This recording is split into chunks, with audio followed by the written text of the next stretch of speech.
డ్వాక్రా సంఘాలు సీఎంఈవై గ్రూపుల తొలగింపు నిర్ణయాన్ని వ్యతిరేకిస్తూ బెజవాడ కార్పొరేషన్ను ముట్టడించారు కార్మికులు. విజయవాడ మున్సిపల్ కౌన్సిల్ సమావేశం జరుగుతున్న సమయంలో కౌన్సిల్ ముట్టడికి యత్నించారు. దీంతో కార్మికులను పోలీసులు అడ్డుకోవడంతో ఉద్రిక్తత నెలకొంది. దీనికి సంబంధించిన పూర్తి డీటెయిల్స్ ని మా ప్రతినిధి దామోదర్ మనకు అందిస్తారు. కార్మిక సంఘాలన్నీ కన్నెర చేశాయి. డాక్రా సంఘాలను తొలగించడాన్ని నిరసిస్తూ విజయవాడ మున్సిపల్ కార్పొరేషన్ వద్ద సిఐటియుతో పాటు ఏఐటియుసి కూడా మొత్తం ఆందోళన బాటపట్టడం జరిగింది. దాదాపుగా కనుక చూస్తే రాష్ట్రంలోని 116 మున్సిపల్ కార్పొరేషన్లో కానీ, అదేవిధంగా నగరపాలక సంస్థల్లో కానీ, నగర పంచాయతీల్లో కానీ డాక్రా సంఘాలను తొలగించేందుకు మాత్రం ప్రయత్నం జరుగుతోంది. వామపక్షాలన్నీ కూడా కలిసి మొత్తం విజయవాడ నగరపాలక సంస్థ కార్యాలయాన్ని ముట్టడించాయి.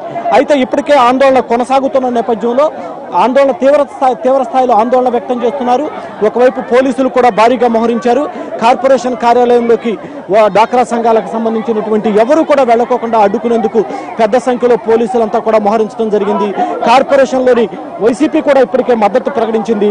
ఈ నేపథ్యంలో అసలు కార్పొరేషన్ 2980 మందిని దాదాపుగా తొలగించేందుకు ఎందుకు ప్రయత్నిస్తోందో, వీళ్ళ నిరసన ఎందుకు చేపట్టారు అనేది తెలుసుకుందాం. ఎందుకు ప్రధానంగా మీ డిమాండ్ ఏంటి? రాష్ట్రంలో అధికారానికి రాకముందు చెప్పినటువంటి మాటలకి, అధికారం చేపట్టిన తర్వాత వచ్చినటువంటి మాటలకి చాలా తేడా కనపడతా ఉంది. కార్మికులకు పొట్టలు కొట్టడమే పరమావధిగా పెట్టుకున్నటువంటి తెలుగుదేశం ప్రభుత్వం కాంట్రాక్టీకరణ చట్టానికి ఈ డ్వాక్రా సీఎంఏ విభాగాల్లో తీసుకురావడం ప్రయత్నం చేస్తా ఉంది. ఇది చాలా తప్పు, దుర్మార్గమైనటువంటి నిర్ణయం. నగరంలో ఉన్నటువంటి 3000 మంది కార్మికుల యొక్క పొట్టలు కొట్టి వీధుల్లోకి నెట్టేదానికి ప్రయత్నం చేసేటట్లయితే కార్పొరేటర్లు కానీ, పాలకపక్ష మేయర్లు కానీ వీధుల్లోకి వస్తే పబ్లిక్ కానీ, ప్రజలు కానీ, కార్మికులు కానీ మొక్కాన కాండ్రించి ఉమ్మేసేటువంటి పరిస్థితులు వస్తాయి. రాబోయేటువంటి కాలంలో దీనికి భిన్నంగా మీరు వ్యవహరిస్తే మంచిది. లేనట్లయితే కనుక అధికార పార్టీ జేబులు నింపడానికి, కాంట్రాక్టర్లుగా బాగు చేయడానికి ఉపయోగపడేటువంటి ప్రక్రియ. దాదాపుగా ఒక్క విజయవాడ కార్పొరేషనే కాకుండా 116కు సంబంధించినటువంటి మున్సిపాలిటీలు కానీ, కార్పొరేషన్లు కానీ అన్నిట్లో కూడా ఇదే విధమైన చర్యలు చేపడితే మీరు ఏం చేయబోతారు? కాంట్రాక్ట్ పద్ధతి అనేది ప్రభుత్వం ఉద్యోగులకి, కార్మికులకి అసలు బాధ్యత లేకుండా వ్యవహరించడానికే ఈ పద్ధతి చంద్రబాబు నాయుడు గారు తీసుకొచ్చారు. చంద్రబాబు నాయుడు గారు వస్తే బాబు వస్తే జాబ్ వచ్చిందన్నారు. కానీ ఉన్న జాబులన్నీ ఓడగొట్టడానికే ఈ కాంట్రాక్ట్ పద్ధతి తీసుకొస్తున్నారు. ఇప్పటికే జీతాలు ఇవ్వాలి, పిఎఫ్ కట్టాలి, ఈఎస్ఐ ఇవ్వాలి. ఇవన్నీ ఎగ్గొట్టడం కోసమే చంద్రబాబు నాయుడు గారు చేసే పని. కాబట్టి వెంటనే ఈ విధానాన్ని ఆపకపోతే రోడ్లు ఊడటా కాదు, చంద్రబాబు నాయుడు గారు కూడా ఊడ్చేస్తారని చెప్పేసి హెచ్చరిస్తున్నాం. చూస్తూ ఉన్నాం మొత్తం కూడా కార్పొరేషన్కి సంబంధించినటువంటి డాక్రా సంఘాలను కానీ, వీరిని కానీ ఎవరిని తొలగించడానికి వీల్లేదు అని చెప్పేసి కూడా వీరంతా కూడా ఆగ్రహం వ్యక్తం చేస్తూ ఉన్న పరిస్థితి అయితే చాలా స్పష్టంగా కనపడుతోంది. ఒకవైపు కౌన్సిల్ సమావేశం, మరోవైపు డాక్రా సంఘాల నేపథ్యంలో ఇప్పటికే వామపక్షాలు కూడా కార్పొరేషన్ సమావేశాన్ని బహిష్కరించడంతో పాటు వైఎస్ఆర్ కాంగ్రెస్ పార్టీకి సంబంధించినటువంటి కార్పొరేటర్లందరూ కూడా కౌన్సిల్ సమావేశాన్ని బహిష్కరించారు. కౌన్సిల్ సమావేశాన్ని బహిష్కరించి వారందరూ కూడా నిరసన తెలిపి, వామపక్షాలు ఏదైతే నిరసన తెలియజేస్తుందో ఆ నిరసన తెలియజేస్తున్నటువంటి ప్రాంతానికి వైసీపీకి సంబంధించినటువంటి నేతలు కూడా ఇక్కడికి చేరుకుని వారందరూ కూడా నిరసన తెలియజేస్తూ ఉన్నారు. వైసీపీ కూడా ఎందుకు దీన్ని బహిష్కరించిందో ఒక్కసారి అడిగి తెలుసుకునే ప్రయత్నం చేద్దాం. సార్, మీ ప్రధానమైనటువంటి మీ డిమాండ్ ఏంటి చెప్పండి.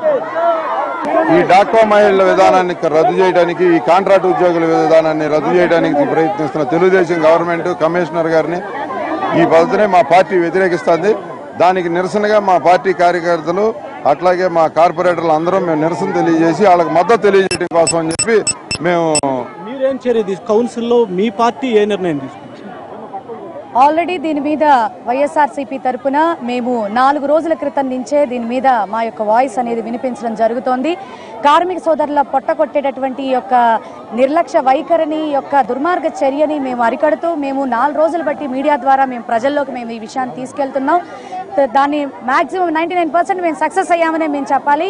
ఎందుకంటే నిన్ననే మేయర్ గారు కూడా మేము ఈ సీఎంఏవై గ్రూప్ వాళ్ళకి సంబంధించి మేము ఎటువంటి నిర్ణయం తీసుకోవడం లేదు అని వారు స్పష్టం చేయడం జరిగింది. దాన్ని తప్పకుండా ఈరోజు కంప్లీట్గా దాన్ని తీర్మాన రూపంలో వారికి మేము కంప్లీట్గా వాళ్ళని రద్దు చేయట్లేదు అనే విషయాన్ని ప్రజల్లోకి తీసుకెళ్ళడానికి ఈరోజు కంప్లీట్గా మా వంతు కృషి. దాదాపుగా ఇక్కడ ఉన్నటువంటి పరిస్థితి ఏదైతే డాక్రా సంఘాలు కానీ, సీఎంఈవై గ్రూపులు కానీ ఈ 2900 గ్రూపు 980 గ్రూపుల్ని తొలగిస్తారనే నేపథ్యంలో కౌన్సిల్ సమావేశం ఒకవైపు జరుగుతుంది. జరుగుతుంటే మరోవైపు కౌన్సిల్ ముట్టడికి అటు సిఐటియు ఏఐటిసి కూడా భారీగా మోహరించడం, దానికి వైసీపీ కూడా మద్దతు ఇప్పటికే ప్రకటించడం జరిగింది.